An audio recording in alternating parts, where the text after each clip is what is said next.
Welcome to the lesson. In this lesson, let's talk about generative AI tools.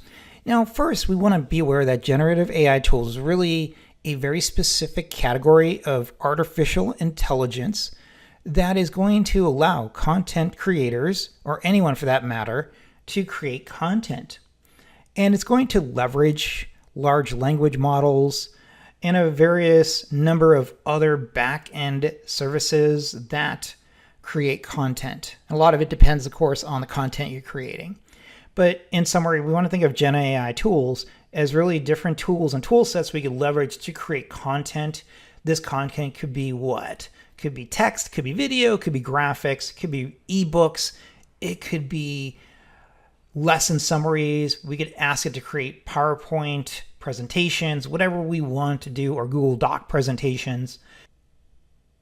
Now, as an example, I went ahead and I used a prompt that is the same between 3 different services that you could look at, just a number of different services, of course, you could use. There's a lot of specialized ones you could use. But in this case here, I just went ahead and I used Gemini first, and I asked it to create a video that had 3 teen girls and 2 teenage boys jumping for joy. And it was really specific, where I asked it to have them wear purple gowns and have tassels.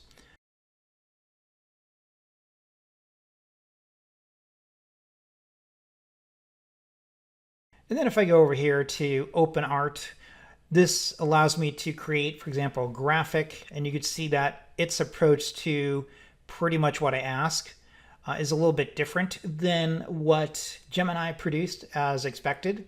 And then if I go here to ChatGPT, this went ahead and created that image as well, and you can see that it's a little different.